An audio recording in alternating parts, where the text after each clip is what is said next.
అంటే ఆ చిన్న పేద బాలిక అమ్మాయి దగ్గర ఏం లేదు కానీ పని చేసిన మొద్దుబారిన చేతులను నేను చూపిస్తాను అన్నది. అలా ప్రతి ఒక్కరు కూడా ఆయన కలుసుకున్నప్పుడు ఆయన ఒక మోస్ట్ సఫిషియంట్ క్వశ్చన్ అన్నారు.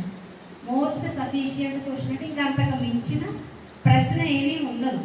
ప్రతి విశ్వాసకి దేవుడు ఖచ్చితంగా అడిగే ప్రశ్న ఏంటంటే, మీరు ఏమి చేశారు?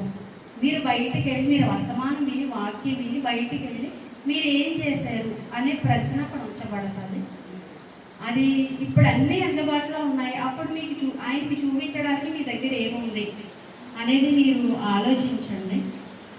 ఆయన సన్నిధి కంటే ఆయన్ని కలుసుకున్నప్పుడు వట్టి చేతులతో వెళ్ళకుండా ఏదో ఒక బహుమతితో, ఆ బహుమతి ఏంటనేది మన కుటుంబ సభ్యులకి తెలియక్కర్లేదు, సంఘానికి తెలియక్కర్లేదు, ఎవరికి తెలియక్కర్లేదు. నేను ఏం చేస్తున్నానంటే నాకు దేవునికి తెలిస్తే చాలు.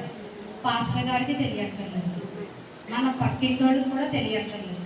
ఆయన కొరకు నేను ఏం చేశాను ప్రభు, మీరు నాకు ఇచ్చిన దాంతో నేను మనం చెయ్యలేనంత భారం ఆయన మన మీద పెట్టరు. మనం ఏం చేయగలమో అది చేసి మీరు ఇచ్చిన ప్రతిదీ నేను సమర్థంగా నిర్వహించానండి అని ఆయనకి మీరు జవాబు చెప్పగలిగేలాగా మిమ్మల్ని మీరు ప్రిపేర్ చేసుకోండి. ఆయన దగ్గరికి వెళ్ళినప్పుడు సిగ్గుపడకుండా ఏమి చూచుటకు వెళ్ళారు అని యేసుక్రీస్తు అడుగుతారు. యోహాను గారిని చూడడానికి వెళతారు.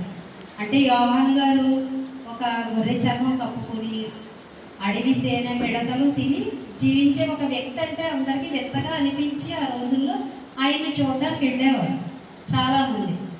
అయితే యేసుక్రీస్తు శిష్యులు కూడా ఆయన దగ్గరికి వెళతారు. మీరు వెళ్ళి ఏం చూసి వచ్చారు అంటే అదే ప్రశ్న యేసుక్రీస్తు శిష్యులను అప్పుడు అడగడం కాదు, కానీ ప్రతి విశ్వాసిని దేవుడు అడుగుతారు.